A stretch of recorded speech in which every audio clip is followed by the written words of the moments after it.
listening to Retro Station, a retro game podcast. This week they're talking about a game that the boys wish they could play with a one-handed controller for reasons. Hi everybody, you're listening to Retro Station, a retro game podcast. I'm David. I'm Hilary. And I'm Steven. And today we're going to be talking about Dead or Alive 2 on the PlayStation 2.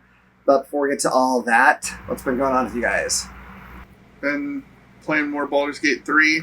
Almost done with Act 1. I'm about 32 hours in. How many acts are there? 3. And they're all about the same or more time. So, yeah. And then other than that, just been preparing for the Tacoma Open Warhammer. Nice. What's your army again? My army or the army I'm playing? I don't have the answer to that. So you don't have to. Yeah. Talk. So I normally play World Eaters, but I just haven't been feeling them lately. And apparently Knights are really, really good right now because they just got lower toughness, but they got more wounds, more rules, and a lot cheaper. So, yeah, I'm playing 5 big knights and 1 little knight. Right on. Yeah. Oh, good luck. Yeah. How many games do you have to play? If I win the whole thing, 9. Jesus. If I don't, 8. That is a lot. Yeah. That's a lot of games. Wow. Okay. What about you? I've been mostly playing this week's game. I did try Aladdin on the Genesis because I've been kind of waiting for Aladdin to come up in our game so that I can compare the two, but I also got tired of waiting, so I decided to just give it a quick play and just kind of see some of the initial differences between the two. So yeah, we might cover it at some point later, so don't go too in depth, but what are your thoughts? I think the biggest difference is that the Genesis games seem to be a game that they put Aladdin into, and the SNES game is the movie that's turned into a game.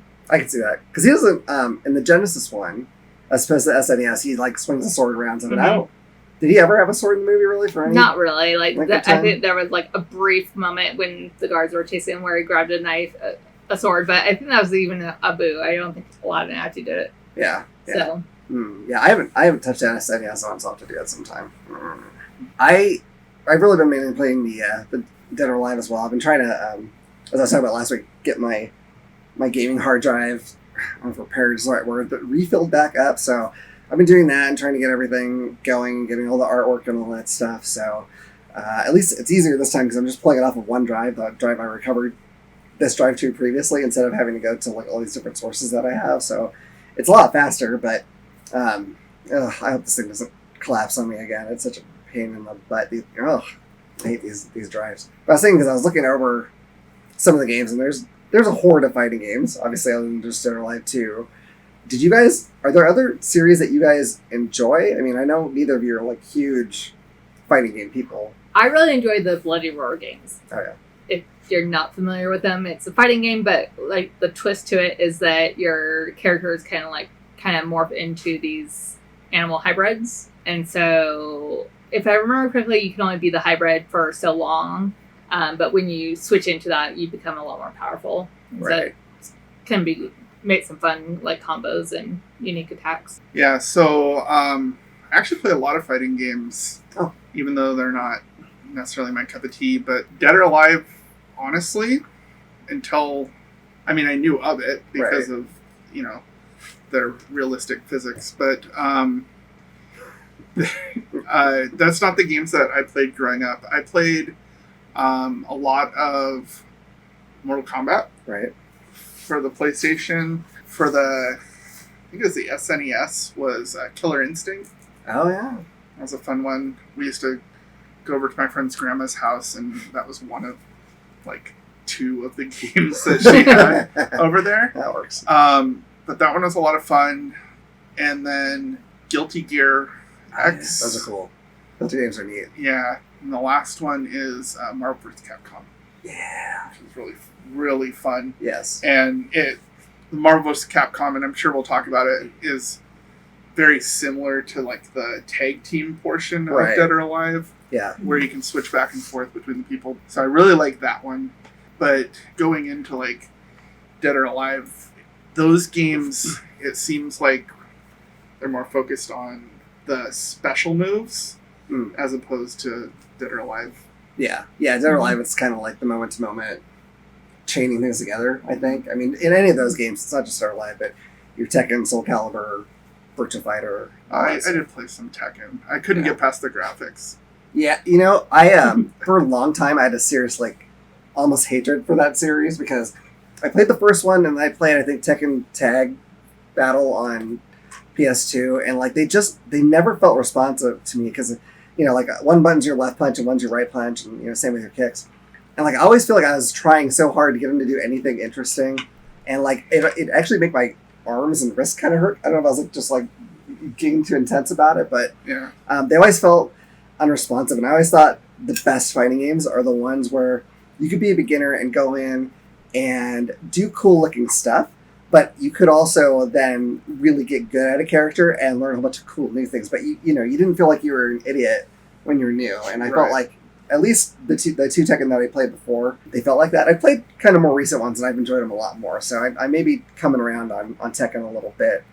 Yeah, the Tekkens that I played, like they were one of those fighting games where it's like if you knew how to pull off a certain character's move, you could just do that move over and over and over again, and your opponent couldn't block you, couldn't stop you. I specifically remembered, I don't remember the name of the character, but the guy that's like has a lion head. Oh, King. Like he has like this low kick move that like you can just do over and over and over again, and you can't block it or do anything to really get out of the way. So I have a feeling with that one because it's a game with a pretty high skill ceiling. I think like there's probably ways to avoid it, but if you don't know those ways to avoid it, and it's not like intuitive like it would be in some other games to dodge certain or avoid certain kinds of like fairly basic attacks, like then you're in trouble. And I think that game, I think you need more skill to do well at all than some of the other games. Yeah, I just remember like when I was it was a musical rehearsrsal, but it was all the guys, and then because I was the stage manager, I was there to kind of try to keep them in line, but like they were playing Tekken, and like there's one guy that was flanking, and he just kept doing that move over and over again. It became a big fight of like you can't do that move anymore. Yeah. Well, I think like Tekken, honestly, thinking back to it, kind of reminds me a lot of Dead or Alive, where they don't have like super special type moves. It's a lot of grappling, punching, kicking, and I just remember it. And it's not like 2D; it's 3D. Right. And this is somewhat, the Dead or Alive was somewhat 3D as well. Right. I don't feel like you could choose to move that much. But yeah, and those are just the games that I wasn't super excited about. There are other fighting games. There was one I was trying to look it up. It's kind of like a Final Fantasy type fighting game. Like with actual Final Fantasy characters. I want to say yes, but yeah, there is one. It's like GHEITC or something. I don't know. It's like a weird name. Is it Urgeis? Urgeis, yeah. Okay, I don't know if I'm saying that right, by the way, because it's like I don't know, German or something, but like yeah. That was one of the more obscure fighting ones that I played. Obviously Smash, but I don't know if I can even put that in a similar genre as these. Yeah. I did play some of the WW, I think it's F at the time, games. I'm trying to remember when WWE became WWE, when that switch happened. But, I don't remember either. One of my friends in high school was really into wrestling, and she wasn't super into playing video games. So like our compromise was that we would play a wrestling video game. What system was this on? I want to say the 64, but I'm not totally sure. If it's on 64, there's a chance you played. Or there's 4 really, really, really good wrestling games on that 64, and then there's like a lot of things that are not. All I remember is at the time, she tried to get me to watch wrestling with her, and it was at the time when May was giving birth to a hand, and so I'm like, nope, you've lost me. Yeah. Which is wild that you married David. Yeah. Yeah. Some mistakes are hard to take back another entire thing. She was trying to expose you to some culture, and it took you a while to come around. It's acquired taste. You can't always just go immediately to the opera and enjoy it. I am wearing a Finn Balor shirt today, so I've come around, but I think it's just the storylines at the time were not something that I could get into, and so all I remember really is I'm like, I'll be Kurt Angle because he was an Olympic wrestler, so he did actual wrestling. Was my thinking at the time. Actual wrestling. Oh, and then we talked about it earlier, Bushido Blade. Yeah, I only played it like once and I sucked too bad. I kind of gave up and cried in the corner for a while. Because you could run anywhere in that one, couldn't you? Like, it wasn't like, most fighting games you're kind of stuck staring at each other essentially. But I feel like in that one you could run around, you have the whole field of battle. But it's been, I can't remember. Like, I know you could pick pick like your own weapon. Right. So like your character was more cosmetic. Okay. It was more. I guess that might have had to do some stuff with speed, and I think they had specialties with certain weapons. Right. What that meant, I can't recall at all. Yeah. All I remember is like it was a lot of block parry, because once you got hit once, you were dead. Yeah. And then if you could get really good with the polearm, you could, obviously because it had reach, right? You could just run the gauntlet of your friends. Oh man, yeah, that's cool. I'm going to take a quick moment to sort of defend. Sort of. It is not actually the worst fighting game that was ever made. There's a game. There's a game on 3DO called A Way of the Warrior. It was put out by Naughty Dog Entertainment, right? It's a big company at this point. And it was clearly trying to cash in on the Mortal Kombat thing. They used like the digitized, like realistic looking fighters and super cranked up the gore. But like the realistic looking fighters were clearly also just interns that they slapped in whatever costumes they could like whip up in about 5 minutes. And it was really ludicrous. It's not a good game. I'm not saying it's a good game, but so many people say it's the worst game ever. And I think it's worth it just for like how completely stupid it is. Like it's so bad it's good. And also you get to listen to White Zombie the whole time because that's like the entire like their first album is the entire soundtrack to that game basically. So it is not the worst fighting game. We'll cover Rise of the Robots another time. Speaking of ludicrous, yes. Did you ever play Def Jam Vendetta? Speaking of fighting games, I played and Ludacris and other rappers. I played one of them briefly. I don't remember which one because it was like two of them. I think I did pick Ludacris because he was one of like the few that I actually was familiar with. Yeah, because I don't know. But yeah, that was a wild game that I have played. I Shaq Fu. Good. I know I'm not tried to punish myself. I think that's on SNES. I want to say. Probably, yeah. I think that's right. And that is about Shaq and other fighters, and it's just a rough. I've not heard anything good about it. Oh, nobody mentioned Street Fighter. Did we mention? Is that a fight? Yeah, I've heard of it. Yeah. Street Fighter's great. I like Street Fighter 2. I got annoyed because I kept doing like Street Fighter 2, Street Fighter 2 Championship, Street Fighter 2 Turbo Championship, Street Fighter. Like, come on, man. Mm-hmm. It's annoying for a long time. I'm not going to keep buying new versions of the same game. Yeah, and I think that's the hard thing about fighting games and their replayability or purchasing sequels. Right. Because I found that too, where with the Mortal Kombat games, with the Street Fighters, I'm assuming with Dead or Alive, there are multiples of those. Mm-hmm. You get a lot of the same characters, and occasionally you'll get a couple extras, depending on which versions you get. Right. But I felt like a lot of the times when you played as Scorpion in Trilogy, or you played as Scorpion in a different one, it's just Scorpion. Yeah. You know what I mean?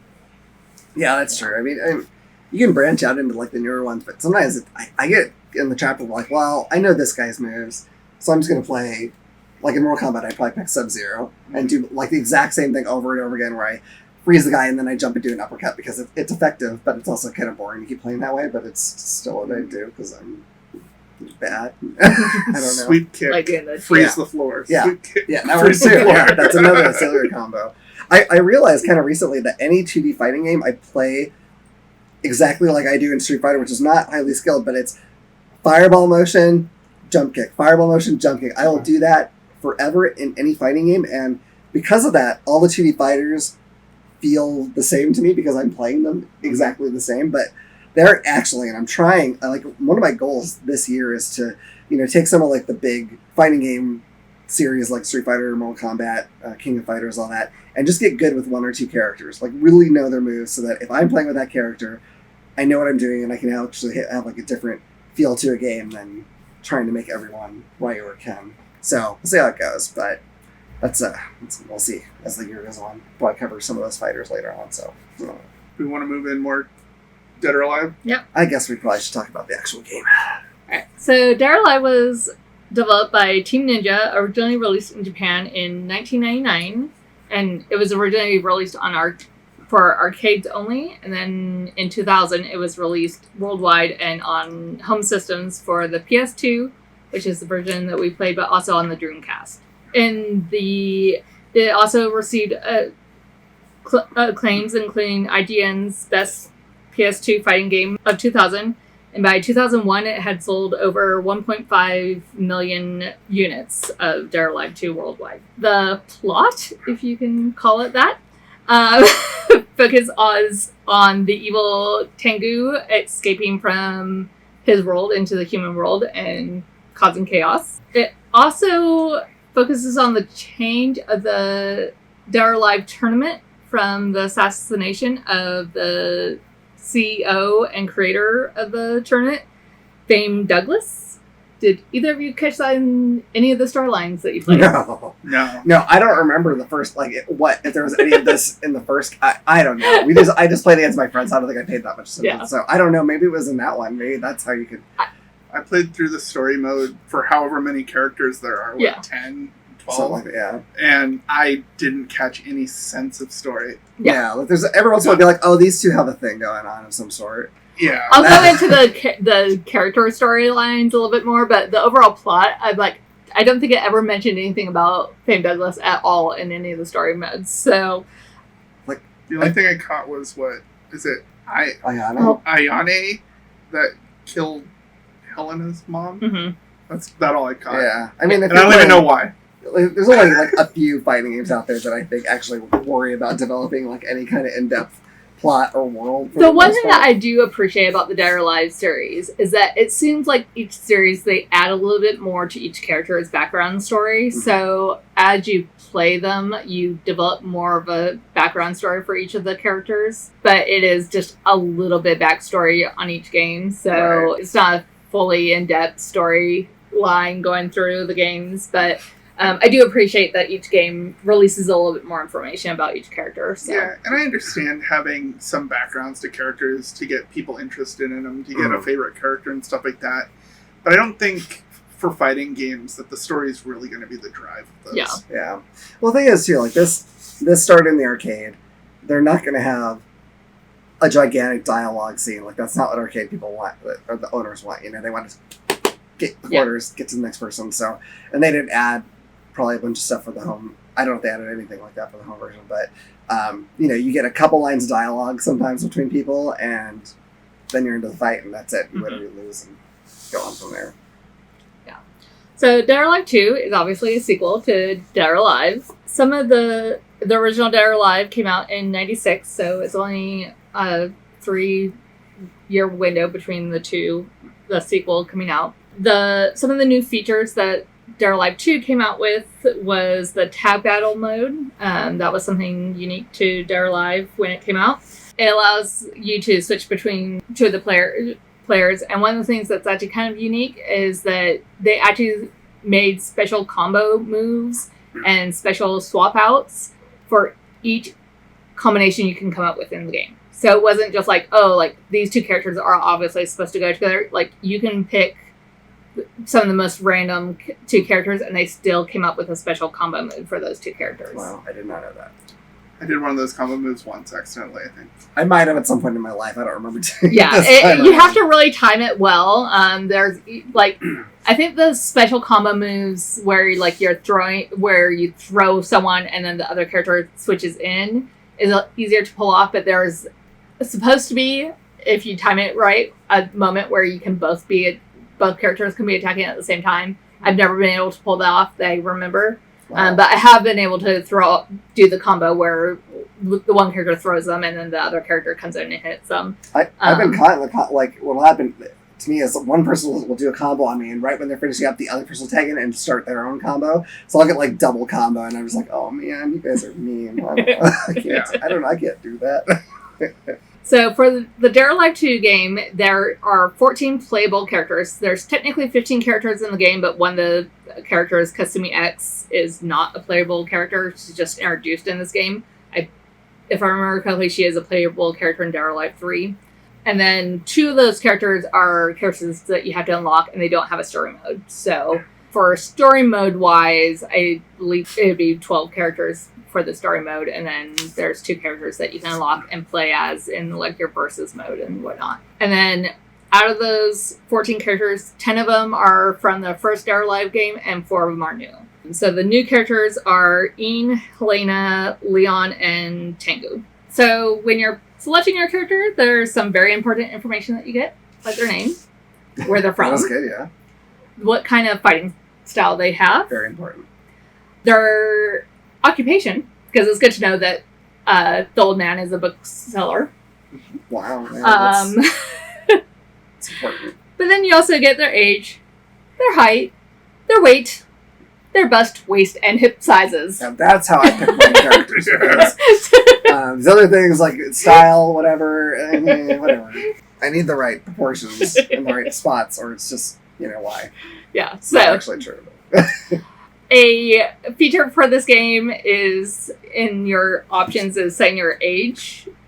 And in the first Dead or Alive game, it goes as young as 13 and up to 99. And in the first game, Dead or Alive game, that changed the bounciness of the ladies, I would say. It was ridiculous. I can't even explain. Like, whoever animated that had never seen a woman's chest before and got like kind of a vague description from a junk man on the corner and like had only like the vaguest idea of how those things could possibly move. I wish I could like explain. It's the way they move in the first game is absurd. Like, it's really, you crank it all the way up and you're like, this is, no one could survive having this hanging from the front of their body. I think they got it pretty realistic this time. It's yeah. I don't think it's that silly in this one. No, it's not. I purposely could I knew of how, I didn't play the first Dead or Alive, so I didn't see how much of a difference the cranking up to your age B99 was, but in this game I did actually try out different ages to see if there was a difference. I did not see a difference. I went all the way from 13 all the way up to 99, played a few of the different, I think I played all the women at the different age settings, and I didn't notice a difference. So I think they did it on the first one, and then moving on, they didn't do it with the rest of the Dead or Alives. Yeah, so that's why I stopped playing. It's fair. Yeah. So I thought we'd go into the characters and give a little bit of background on them, and then just what you guys thought about playing as them. Okay. So, starting with Kagome, she's a ninja, and she's basically in this game. She's in the tournament to save her brother. Yeah. So she's the redhead ninja. How did you guys think of her as when you guys played her? The redhead. There's only one redhead. Oh, is she? I don't have their full pictures. So. Oh. Yeah. I thought she was pretty balanced. She wasn't the speediest and wasn't the slowest, I would say, of the females. I just played once with her. I never chose her for tag or versus modes. Yeah, if it's the one I'm thinking of, she's carryover from the first Dead or Alive. Mm-hmm. I almost feel like she was sort of like their Ken Araya, really like the poster character for the series. Not that they don't have others, but I feel like she's kind of ever present. And I agree, she's really like an all rounder as far as the characters go. Not super crazy in any particular way, but just good all around. Good person to get your feet wet with. Yeah, I think Kasumi is a really good beginner to get a feel of how the game plays. Mm. So then the next one is going to be Hayabusa. So Hayabusa is the male ninja. in the game, and he's in the tournament to help his friend and also to defeat Tengu. I don't use him very much, not because he's bad. His chest to waist ratio is a little not that exciting. But I think, and I'm not 100% certain because it's a while since I looked into this particular. I think he's supposed to be the same ninja as in Ninja Gaiden on Nintendo, because the same company. I'm pretty sure I think his full name's Ryu Hayabusa. And I think he is the ninja from Ninja Gaiden, which is kind of cool. And he must be like so happy to be in this tournament because it's so much easier than the game that he started. So much easier, even cranking up all the difficulty all the way. Play blindfolded, still easier than his base game. So he must be thrilled. And so in that sense, I'm happy that he's there. But I just don't play him that much. Yeah, he was my favorite male character. Mm-hmm.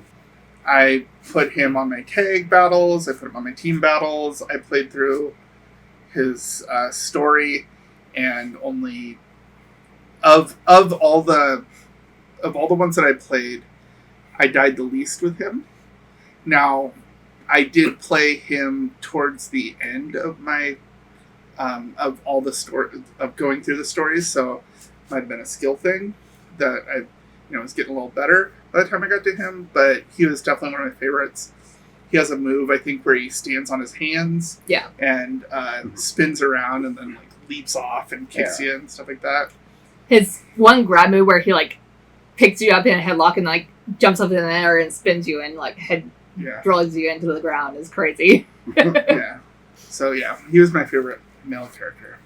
Yeah, he's kind of the middle of the road for me. Like I like him, but like he's not really my go-to, but like I like him better than some of the other ones. So, and I felt like he was a decent all-rounder. Mm-hmm. He wasn't super fast. He wasn't super slow. Yeah. All right. The next one I have is Jenfu, who is a bookstore owner, and he's the old man of the game at the age of 65.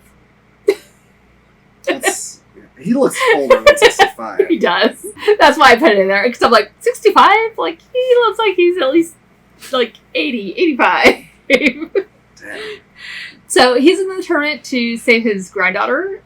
So she's sick, and Tengu's nose is the remedy for it. Gross. Yeah. How did you figure that out? I read it in the book. How did they figure that? Somebody figured this out. Why? Why did they try that? All the other things in the world, and they're like, let's get a piece of that thing's nose and see if that's it. Why? It's so weird. Wow. I kind of like playing as him. I don't know why. I don't think he's... I don't even know if he's especially powerful. He's not particularly fast. I think he's got some interesting moves when I can actually pull him off. I think I just like being an old man. I think I like to be like, oh, well, he's almost 2 decades older than I am. Look how good he's doing. I'll be fine. I don't know why. I sometimes I do actually like to play as him over a lot of the other guys in the game, but I really can't explain to you what. I think I just like being an old man, which is good because I'm headed there. So I don't really care for him. I only did the story mode with him, and I don't think I finished it. Not for lack of story, but I think I just got to a point where no matter what combinations that I tried, he was just a little too slow to get past the. I can't even remember who it was, but the person that I got stuck on. I feel like his reach isn't that far either. Yeah, it's like but he has like a flowing he plays motion. like low to the ground, and so like he's good for like against some of the players like Zach or Leon that are the bigger guys. Right. But when you get against like some of the ladies and like some of the other guys that can do low combos, he's not very good. But like he's actually good against the bigger, tougher guys. Because he can kind of get low and and I never figured out how to do it as I was playing him, but like when I played against him, like he has one move where he just sits on the ground. Nice. And you can't hit him when he sits on the ground. So I did feel like when I was against him, he was very tough. Yeah. So the computer knew what buttons to push because he was so flowy. I felt like he could combo me from like full health to nothing. Yeah. I feel like he's one of those characters, and I'm not saying this because I've discovered it because of my skill, because I definitely have it, but I feel like he's one of those characters where very hard to just pick up and do well with, but if you get good with him, like you can wreck faces. I can see that. That's how he seems to me, so. Right, so the next one I have on my list is Helena. She's an opera singer. In the story mode, she's in the tournament to figure out who killed her mother. In the story mode, you do see her singing in the opera, and her mother's there. And what I read, they were actually trying to kill her, but her mother got in the way to protect her. And then while you're playing the game, you find out that Aone is the one that killed her mother. The other thing that I discovered while doing research is that her father is Faye Douglas, the creator of the tournament. Had no idea. Didn't get that from the story mode at all. She doesn't care about that. Well, you said he was assassinated, so that's probably why there was an assassin on her. So makes sense, but, didn't get that from the story mode at all. And I don't remember that from the other games playing as well. And this was her introduction game, so maybe it explains it a little bit later, but in one of the other games. But I like her. She's probably my favorite, at least in this particular game. Again, I'm kind of guessing things based not on being extremely skilled with anybody. I feel like she's close to being a Kasumi? Yeah. Kasumi is, where she's pretty good all around, but I feel like maybe she's more powerful. I don't know if that is the case, but I don't know. I just dig her. I dig her moves. She's my favorite to play. I think she does have, of the stories that are there, the most interesting one to that you can kind of follow and see, okay, well, that's why she's fighting. And I felt like she had the only story. That might be, that's true. That's the only cutscene that I can recall from any of them. Well, remember when Kasumi, after her first fight, she sees the fight, she sees evil Kasumi, and evil Kasumi goes, ha ha ha ha ha ha ha. Remember that? That was a good one. Yes. I was like, wow, the twists. I can't. I don't know what's happening. So, she was my first choice in the story mode, and I couldn't finish it. She felt a little slow and clunky for my style. Sure. I never really got back around to her because I started trying the other modes. But it very well could have been a skill issue since she was the first one that I chose. Sure. But yeah, I didn't care for like I said, her story was the only story. But playstyle just not mine. She's one of my favorites. I'm not sure if she's my top favorite, but she's definitely in my top 3. She definitely has her style is she seems to have a longer reach than the other female characters, so that helps. But she's kind of like Genfu, where she's a little bit more flowy in her moves. So you have to be able to pick up the combos with her more than just good for a quick attack, in my experience with her. So The next one I have is Tina, who's a pro wrestler in the tournament to defy her father. I couldn't quite totally get why she was in the tournament, other than just to be F you, Dad. She has the best outfit. Good outfits, yeah. Good outfits. Yeah. I mean, she's a pro wrestler. It is a tournament, so whoever wins is probably a champion. Always chasing the gold belts. I don't think you get a gold belt in this game. She'll be disappointed. But at the end, she was doing fashion runway stuff. So it seemed like she was trying to not be a wrestler anymore or something to be it seemed like it was a F you, Dad, to me. Yeah. She's in the next 4 games, so I don't think she managed to not be a pro wrestler for very long. Yeah. She's not running people to death or whatever.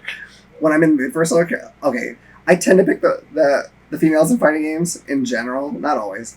So I probably like all the girls in this game better than any of the guys. But if I'm in the mood for a slower character, she's a good one. She's got neat moves too, and I can actually figure out how to pull them off. But I don't always want to go slower. But I do like that she's a pro wrestler. That always makes me happy. So. Yeah, I didn't play much with her. Slow characters, I don't get along with. I'd rather do multiple small jabs and have to hit you 100 times to beat you, than hit you 3 times.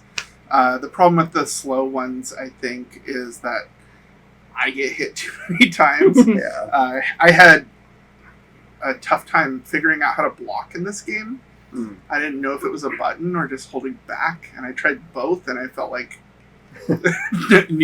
sometimes it worked and sometimes it didn't, but the computer knew how to block. Yeah. So that's cool.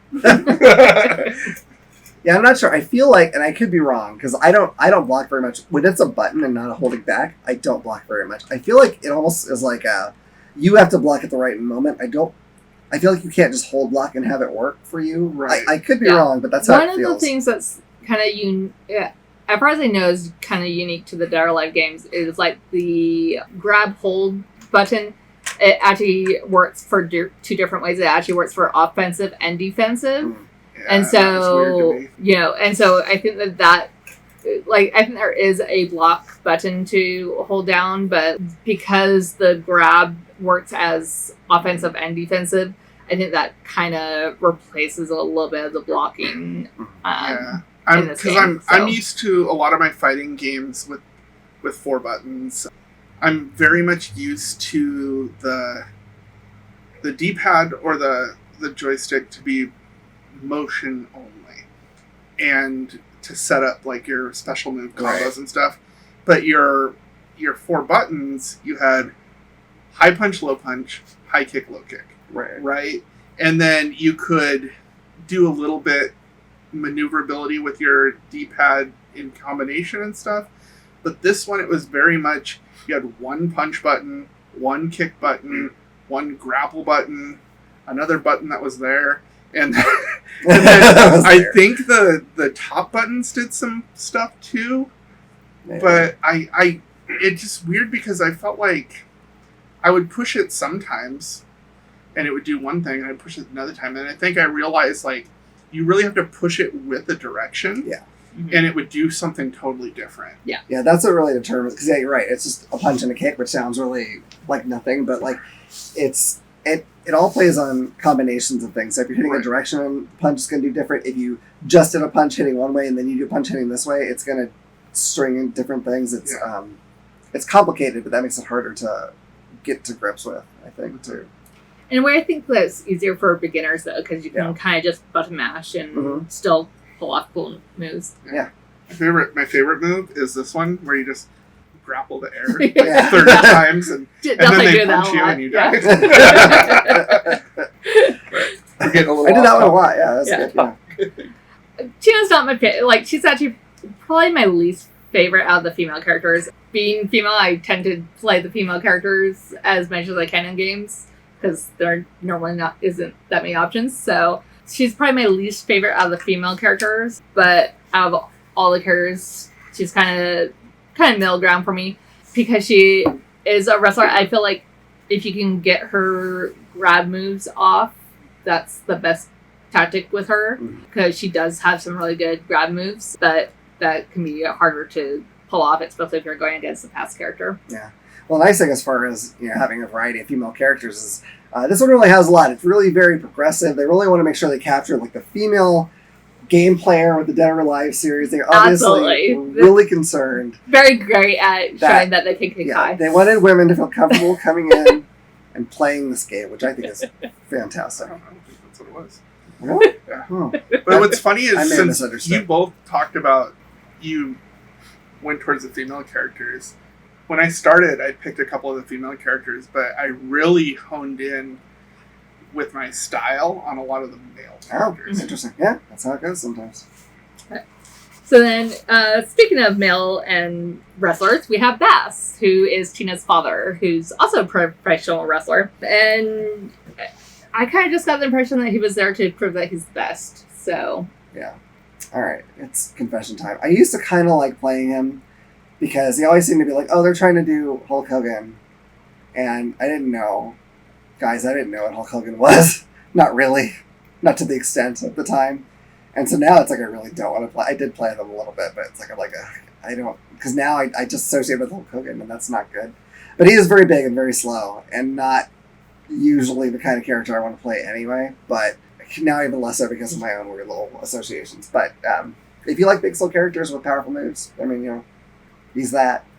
But I don't think I played as him looking at You didn't play as Bass? No, I don't think I did. I don't know how I missed him, but was he in the story? Yeah. I don't feel like I played against him either. He had the Draxing where he was moving so slowly that you couldn't see him on the select screen. That's what it was. Yeah, it's okay. He's definitely a big character in Tina and Zach's storyline. You wouldn't have liked him because he was really slow. I don't know. I think a lot of the characters kind of struck me because they are like normal people and not like weird, crazy ninjas like Mortal Kombat or very unique anime characters like Guilty Gear, like the ones that I'm used to playing. I must have just looked at him and thought he was someone I already played. Like, him and Leon kind of have a similar look on the screen, on the selecting screen. Yeah, so you might have, and I think they're right next to each other too, if I remember correctly. So, but yeah, I didn't play him apparently. Yeah, he's very slow. He's very powerful. He has some fun hold moves as well, like the dragging you by your foot and slamming you on the ground. Kind of reminds me of Hulk fighting Loki. Yeah, he's like all the Hulks. That's the problem. Okay, yeah. So then, speaking of Zach is who I have next. He's a DJ. I think we agreed that like his style very much reminded and the era of very late 90s, early 2000s. Definitely reminds us of Dennis Rodman. Yeah, I can see that. Fun fact, he actually played the voice of Zach in one of the games. Did he really? He did. It abbreviated as DOAX, so I'm assuming it's one of the extreme volleyball games. Maybe. I'm not totally sure which one he did the voice of, but he did do the voice of Zach on one of the games. Yeah, he's good. He's just so freaking weird. Like, I don't know if it's in this game because I haven't unlocked it. I don't know if there are unlockable costumes for him or what, but I just remember in the first game he had some kind of weird, like, super glowy snork-looking costume. If you remember the snorks, you're old. Oh yeah, I know. It's totally the silver. Yeah, the Silver Surfer Teletubby. Yeah. The gay Teletubby, which is kind of different, but he's weird. It's in this one too. He's just weird. I don't know, man. He's good to play at. He's good to play with. I don't usually, but yeah, he's all right. He's one of the people that I chose quite a bit. Also, one of the smoothest runs through the story mode that I've had. Mm-hmm. I really liked his combos. Mm-hmm. He's very fast. He does a lot of like shin and kicks, like he's like a kickboxer.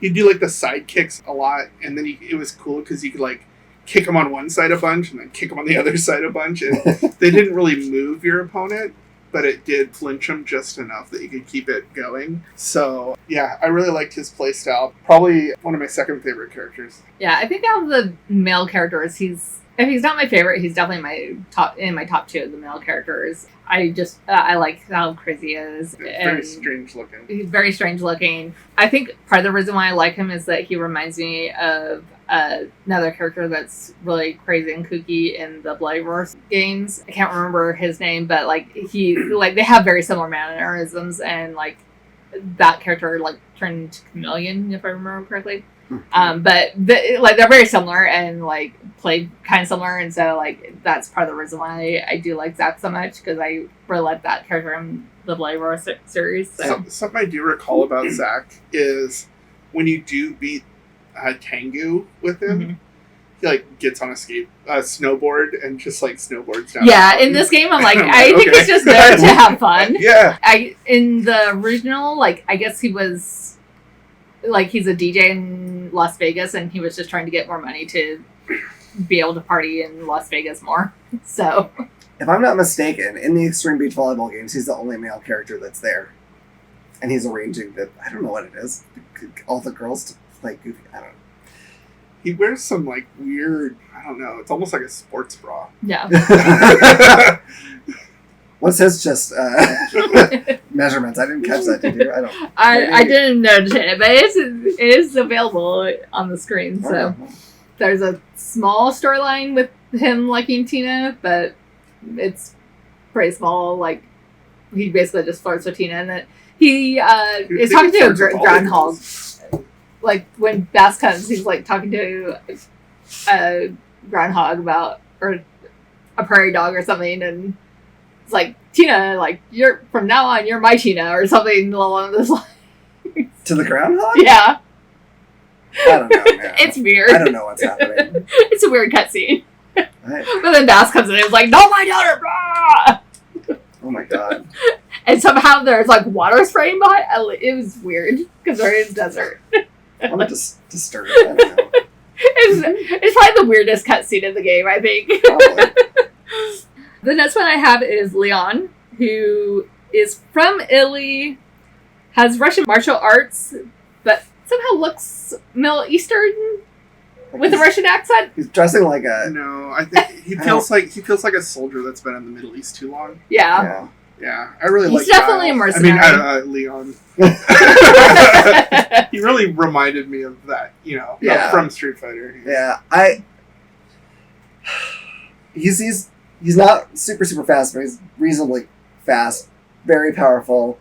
I just like his character idea doesn't really excite me, so like I'm not usually too excited about him. But I mean, he's cool to play as. Sometimes I'm like, oh my gosh, I could really stomp faces with this guy. But I'm never usually drawn to him.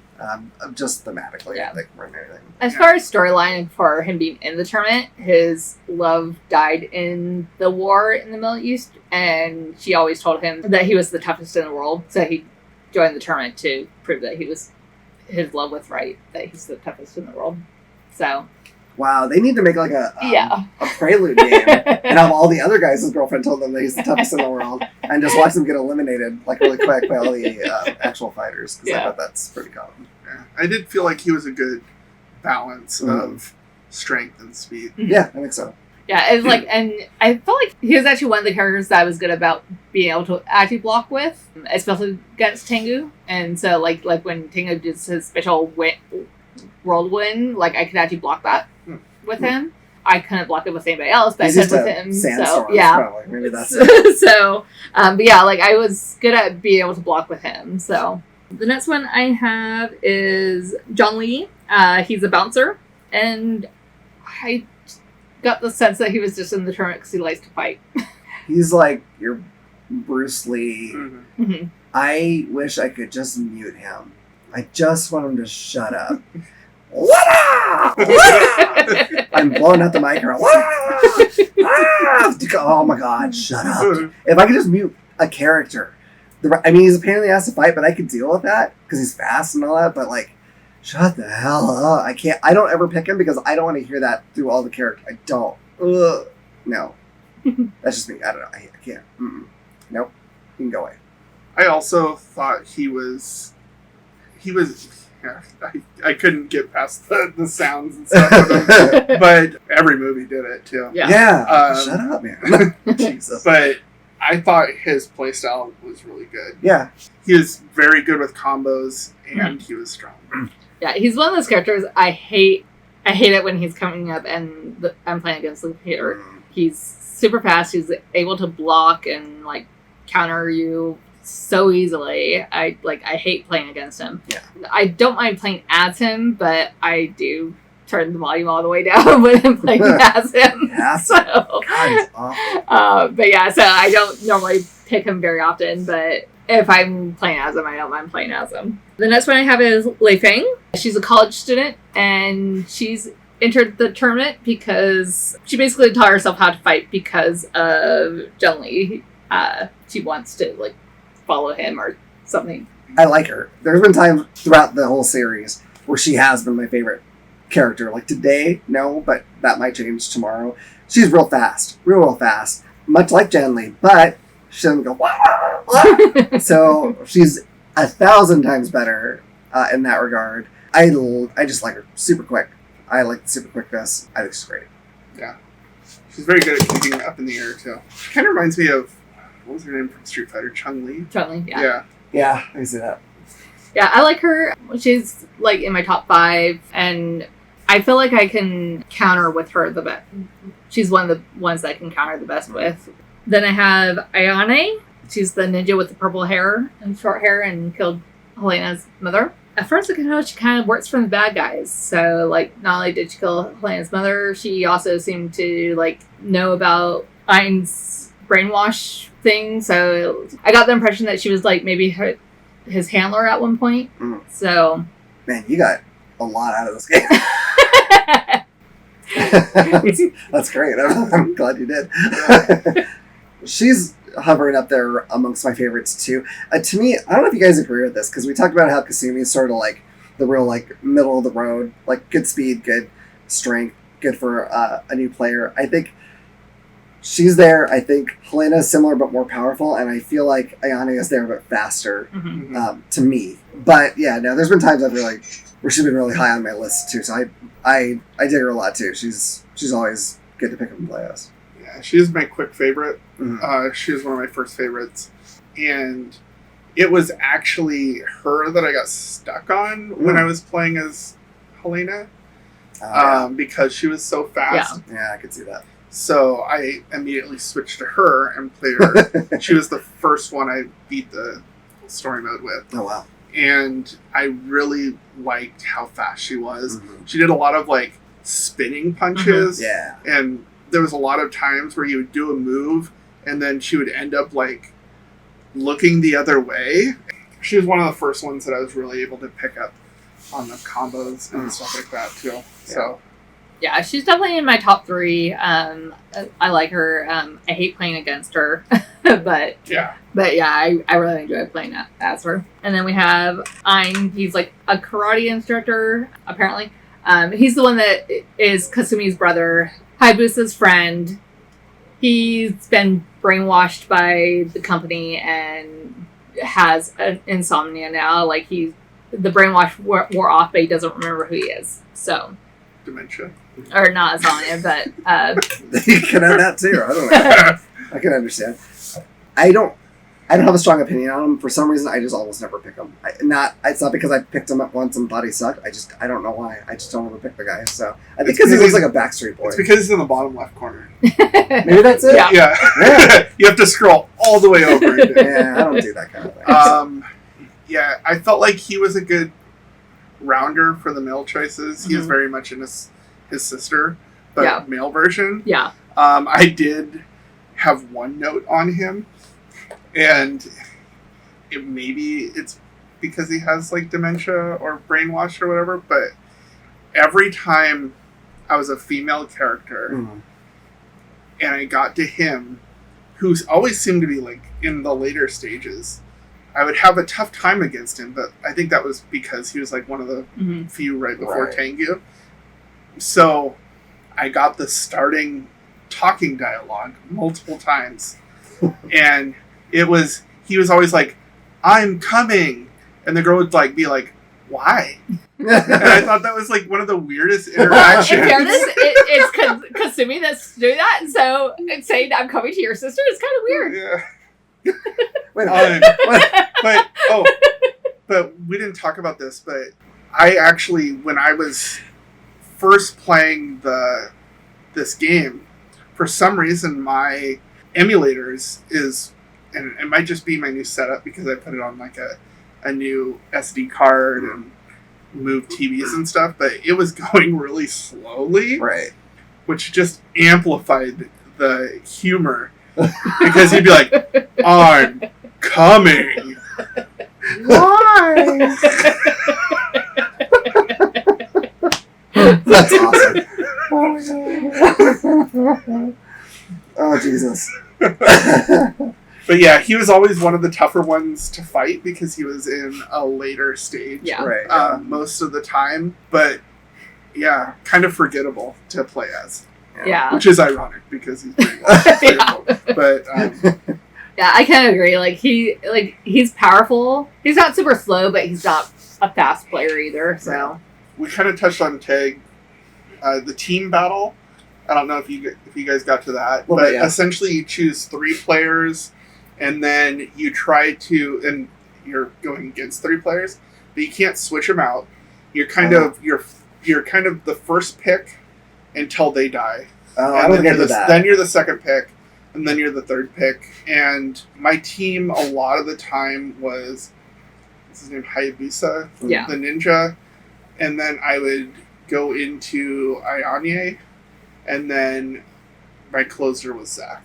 Oh, right on. I don't think I actually messed with the third. And I don't think I ever lost against the computer, though. Yeah, I don't think I got around to it this time. I know originally when I was playing it, I played that mode a lot. Yeah. But I don't think I got to it this week. Yeah, it's very much, it's like the normal mode, but you have 3 players. It's very much, what am I thinking? Management of your life totals, essentially. You want to be one person ahead of the opponent. Yeah. I thought that I was excited at first because I was thinking it's going to be like Marvel vs. Capcom. Right. Where you get 3 players and you switch in and out of them, but it wasn't. Yeah. I like the 2-on-2 one because you can switch, but it's more challenging. I think you have to really learn how to tag in and out the right times to do the most damage. I'm not good at that, but the computer is. So at some point I hit the wall and I'm just like, okay, well no. I would hit a team of Lei Fang and Zhang Li, which is the worst. They're both so fast, and Zhang Li still makes noises. But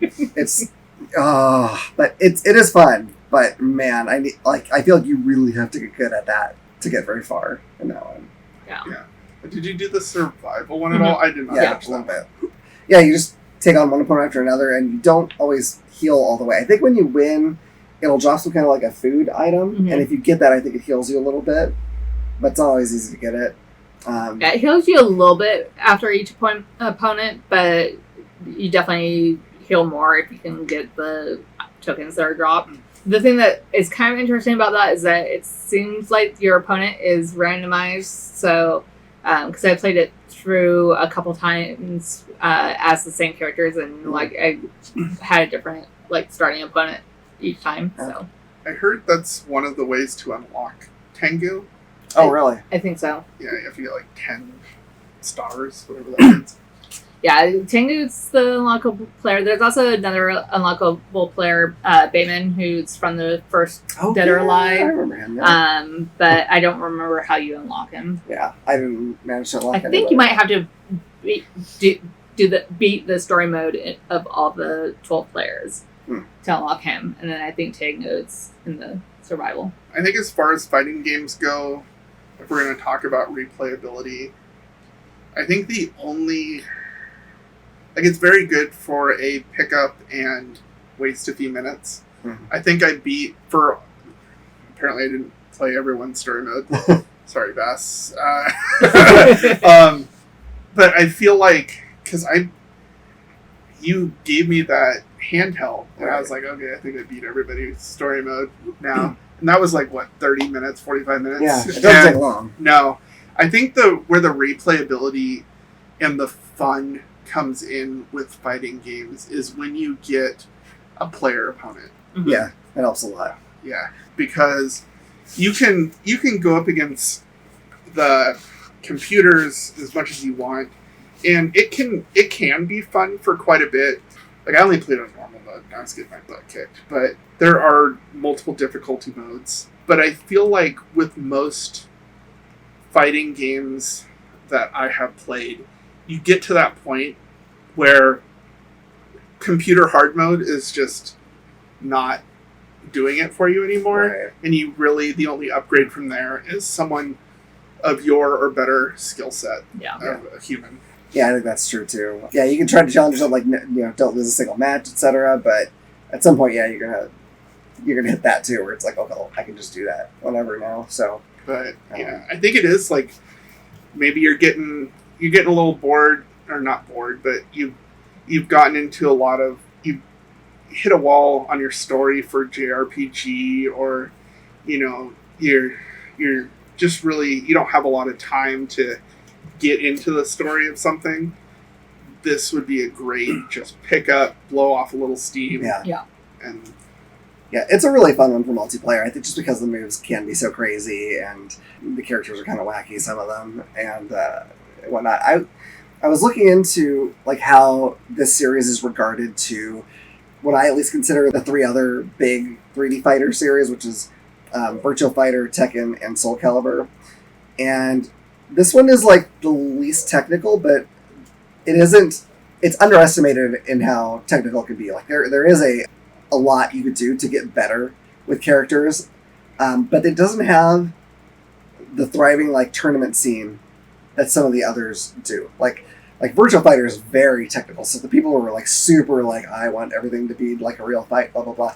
That's great, and then you have like Tekken and Soul Calibur kind of in the middle, and then Dead or Alive. And I think maybe the reason why people haven't created a tournament scene based on that is honestly because of how they market this game. It's they really play up the sex appeal. I mean, that is like their thing. Yeah. They even have like the spin-off games, the Extreme Beach Volleyball, which we talked about a few times, which is literally just the girls from the game, and Zach, in bikinis, playing like jumping from one floaty to another in the pool, playing volleyball. You can buy them outfits, you can buy them presents. Sand races. Yeah, I think so. And that's those games. They're not even great games. They're just there so you can watch them play volleyball in bikinis, really. But I think because of that, even though that probably got some people in, I think it also is like, oh, but that's not a serious one. They're just trying to be like, look at the sexy fighting game.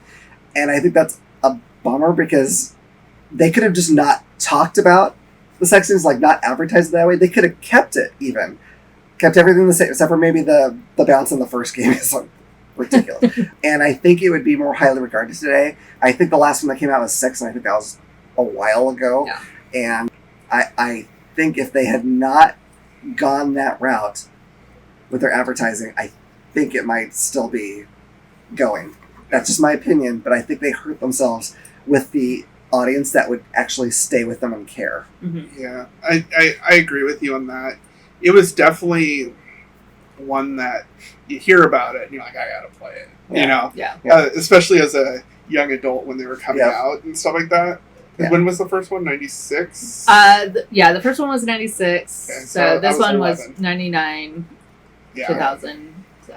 Yeah, so I was, preteen, teenager when these were coming out. And what better thing to do than fight with boobs jiggling? Right. Right? And when I think of Dead or Alive, I think of the volleyball, obviously. Right. But I think Dead or Alive 2 seemed like the peak. I never played after that. 3 was really good. Yeah, 3 was good. 3 was the one that had the commercial of the guys being like, She Kids High. We play it for the fighting. They really went that way. Yeah. But yeah, it was, but like, I think I said this earlier, when I'm looking at fighting games, while this was fun, and I'm glad I got to explore it for this week's choice, it's not one that I would choose first. Yeah. And that's fair. But it really connected with me when you were talking about the technical fighting games, because I wouldn't choose them first either. Yeah, that's fair. I weirdly, like, they were saying that Virtua Fighter is the most technical, and I think that's so much easier to play and do cool things than it was in Tekken for me. Like, even, I don't know why. Like, I just, maybe the way you do the moves in that game, I don't remember because it's been a while since I played one, but I think it's a great series, but I can see where it's highly technical, and this one feels less so, even if it has a little more behind the scenes than is really obvious. Was this ever an arcade? Yes. Yeah, it started out as an arcade. Yeah. Okay. Because I prefer my fighting games on the joystick and buttons that way. Yeah, I have an arcade stick, and I did try it last night because I wanted to see how that felt.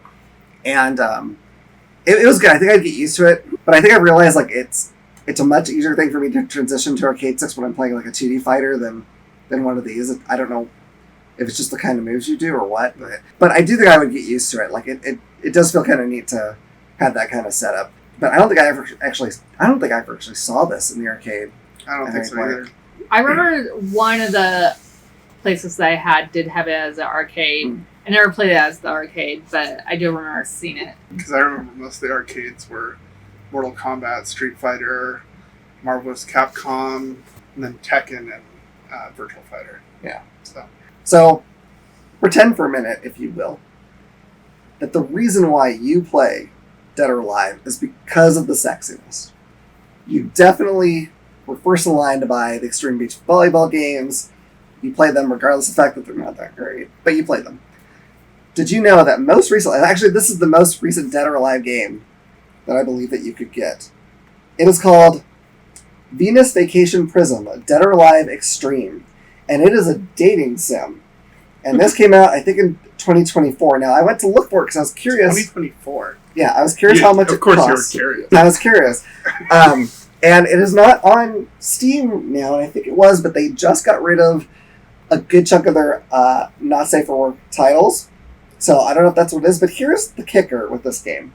Even if you like Dead or Alive for all the sexiness, you're like, oh man, I get real awkward, I'll say, every time I see Ayane. When you play the dating sim, none of the girls you can date are any of the girls in the fighting game. Interesting. I don't know why. Or guys. There's no guys. But none of the girls are from the fighting game. I don't know why it's Dead or Alive. I don't get it. I understand. Weird. But you could do that. I don't know how much it was. Tried to figure it out. Yeah. I don't understand. Yeah. It's like they're like, Dead or Alive means sexy. We'll put it on this fight. Yeah, we'll build off of this game. So if you want to get yourself a copy of Dead or Alive 2 on the PlayStation 2, if you only care about having the disc, it is a nice low $7.68. If you want it complete, not too much more actually, $12.04. But if you like seeing that case underneath the sexy original shrink wrap, then it is $97.46. So big jump if you like that shrink wrap. Yeah. Just that much. You gotta have that protection. Yeah, that's a good point. Maybe you do need protection for this one. I'm not sure. Huh. That's a good one. That's good. Yeah. Okay, so that's how you can get it if you choose to. I think for $7, it's a good. Yeah, it's a good buy. Oh, definitely. If it was on Steam for $5 to $7, I'd pick it up. Yeah, I would too. That was one thing too. I think talking about how this game's reputation, I think Dead or Alive 5 really screwed up because they had so many microtransactions, costume pieces, that if you bought everything, it was like, I think it was like thousands of dollars. Oh my goodness. Really, and I think that really did not help this game. Well, if they're optional, I mean. Yeah, I mean they are, but I just think people because you're used to unlocking costumes by that point, and now it's like, wait, I gotta pay how much for this girl to have a tiara or whatever? I don't know.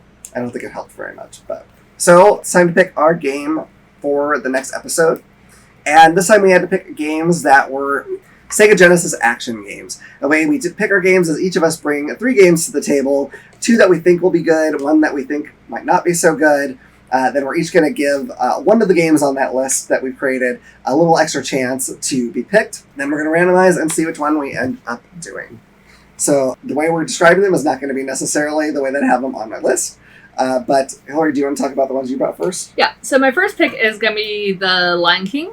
I do not have a Sega Genesis or any of the Sega systems growing up, but one of my friends had a Sega Genesis, and so when I went over to her house, I was able to play The Lion King. So I was only able to play it in very short spurts because normally it was like a birthday party or something, so there was a lot of other kids around. So it's a game that I remember being very tough, but I wanted to.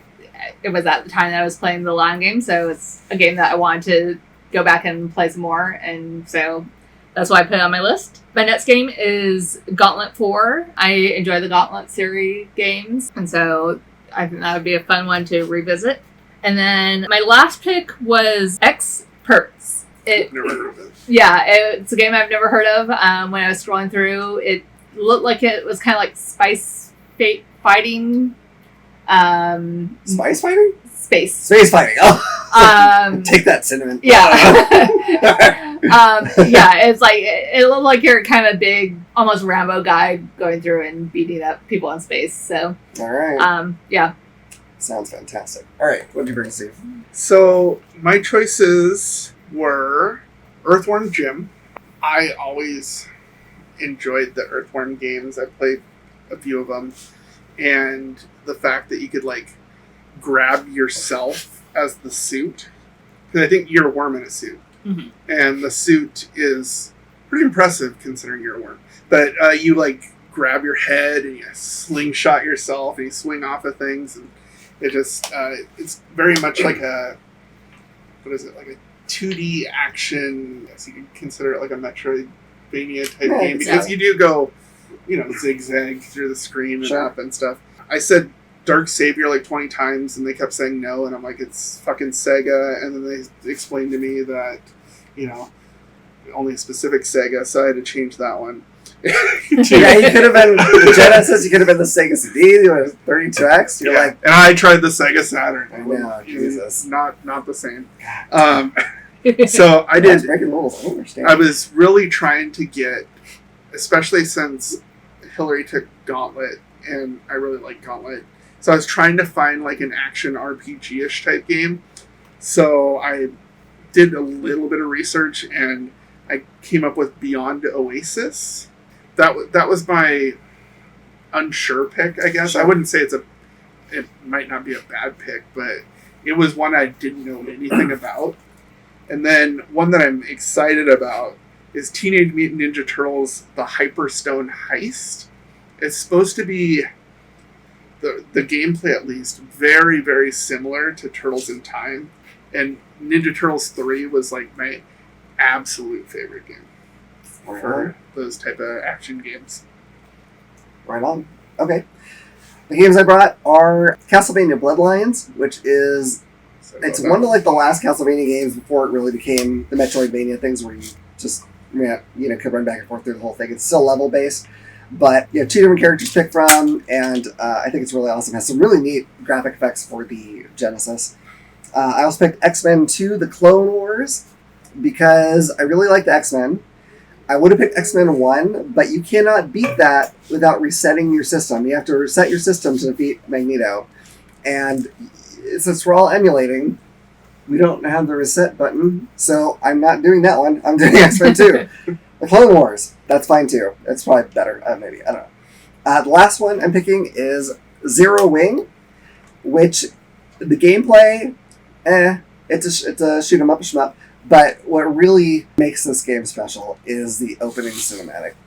It is, bar none, the best opening cinematic ever that ever will be in gaming. It's I'm gonna have to look it up if we don't get it. Best. I feel like you're being sarcastic. I bet when you see it, him being sarcastic, that never happened. No, it's and when you see it, you'll be like, oh, I know this. Trust me, you will. Okay. You're welcome. All right. So we have to pick. We each pick one to give a little boost to. So, Hilary, what are you going to pick? I'm going to boost Lion King. Lion King. You're an evil person. Is that similar to Lion? Is it like the same gameplay as Lion King SNES? I think so. Believe so. I'm not sure how different it is. I really thought you were gonna boost Scotland. I was gonna boost it again. But I'm gonna boost Teenage Mutant Ninja Turtles. But now, wait, you were gonna boost Gauntlet, but now you're just not. Well, because if I had like an unfair advantage, then I would bet all over it. Okay, but Lion King is just wild. Yeah, I like the tough games, apparently. I'm gonna go for all the other games except Lion King 6 times. Yeah. No, not really. Please. Not really. I think I'm gonna do my Castlevania. That's a good one. Just because it's pretty rad. Okay, so through the magic of technology, I am going to randomize this sumbitch. All right, let's see. I swear to God, Hilary. Mm-hmm. You will get a great description of like the first 1.5 levels if we get Lion King from me. Okay. Yeah, but as far as I can make it. I a while back I played it and I was like, I have to get past this fucking ostrich bullshit. And so I say every jump I made, save state. Every single jump. If I survived, save state. That's the only way I did it. And even then it was goddamn frustrating. All right, anyway, let's find out. Okay. The game we're playing was released by Shiny Entertainment in 1994. We're playing as an invertebrate in a super suit, riding cows, and flinging the snot. It's basically the 90s in video game form. We're going to be playing Earthworm Jim. Also really hard though, man. I don't know. It is pretty hard. It is hard, but it's very. I guess it is pretty similar in difficulty and doing the same kind of stuff as Lion King. But you're a worm. Yeah, you know what makes it you're okay not a though? Snotty little cub. It doesn't like bring you in for like, oh, it's Disney. Look, it's a cute Lion King. It's Simba and Timon and Pumbaa. Oh, this is for kids, and then murder you. This one is just like, yeah, you're a worm. You're a worm. You make it murder. It's better. It doesn't lie to you. So I appreciate that. Is it? I know it's my pick, but I can't remember. Is Earthworm Jim the one where you're like going through hell sometimes? Is that, or am I thinking of something different? I think there's some levels that at least look like. I don't remember story wise, honestly. I don't know if I ever got really far in it. Yeah, it's been a long time since I played. Yeah, well, we'll find out, I guess. Game, so. I almost picked Earthworm. No, I almost picked Toe Jam and Earl. I just played that for like the first time a few days ago. And get the secret hot I was like, level. I don't know if this is action. I don't know what. Yeah, I know. That's kind of what I. It's like just kind of walk around and avoid stuff. Game. I don't know. All right. So anyway, enough of that. We're going to be playing Earthworm Jim. So play along with us. Let us know your thoughts on that. If you played it on other systems, I guess let us know if you think that those versions are better. I know it came out on the SNES. I think it came out on the Sega CD. Maybe I think it came out on. It might have come out on the 32-bit systems. I don't know if it was on PlayStation or Saturn, but maybe. But anyway, let us know your thoughts about that. But that's going to be it for us today. So thanks for listening. Check out our contact information in the show description. Make sure you give us a rating, a high one preferably. Don't give us I guess you can give us a bad one, but we'd rather you didn't. And if you like us, tell your friends. And that's going to be it for now. So I play video games that aren't friends. Damn.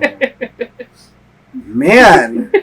And there's our following. Yeah. You know what? I was bye. Bye. Playing a game with jiggle physics made the guys feel like teenagers again, except with women in their lives. So quite different, actually.